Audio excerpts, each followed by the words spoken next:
Hey, this is Kaya, your Colorado property chick, and of course your preferred lender.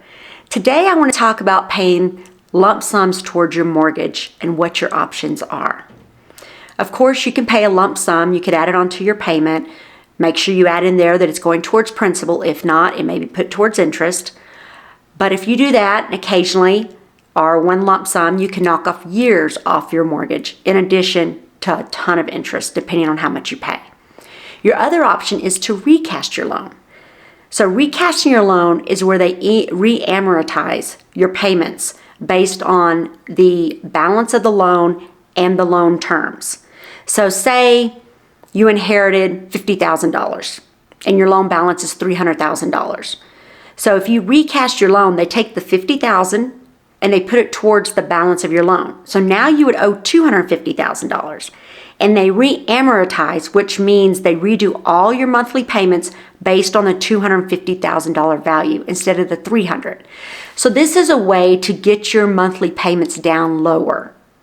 The other way, by paying one lump sum, just knocks off time off your loan.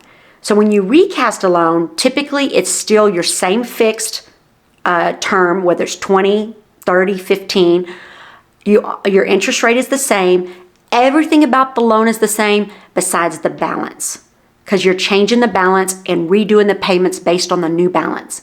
This also can eliminate your mortgage insurance.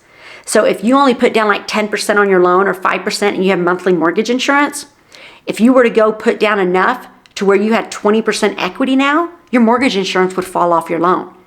That could save you hundreds a month. So between re-amortizing your payments based on the lower amount and removing your mortgage insurance, you can save a lot of money monthly.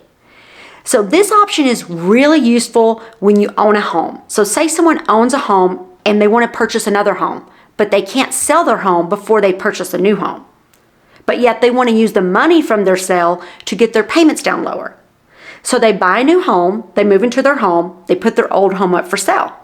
When they sell their old home, they take that money and they could re-amortize their loan. That works out great. Say if somebody got an inheritance. That works out great too. That lowers your monthly bill. Say if you're on a fixed income and you got a gift of cash. Well, if you can get your lower monthly bills down and you're on a fixed income, that makes for a much better quality of life. So the way you recast a loan is, the first thing is you have to make sure that you've paid at least 6 payments. You cannot recast your loan until at least 6 payments have been paid. This is not a refinance. You do not get pre-qualified. You do not have to provide any bank statements, run your credit, nothing. You contact the lender, you tell them you want to recast your loan. We'll start the paperwork. It usually takes 45 to 60 days. The fee's around $250, give or take a little. Once you receive your new payment with the new amount, you start paying that amount. It's that easy. Please reach out to me. I hope you guys found this information useful. Hopefully you do it and save yourself money monthly. Please contact me if you have any questions. I'd be more than happy to help you. I'm licensed in Texas, Colorado, and Tennessee. If you're not located in these states, that's okay. Give me a call or reach out to me. If I don't know the answer, I'll find it for you. Thanks again for visiting my YouTube channel. I hope to see you back soon.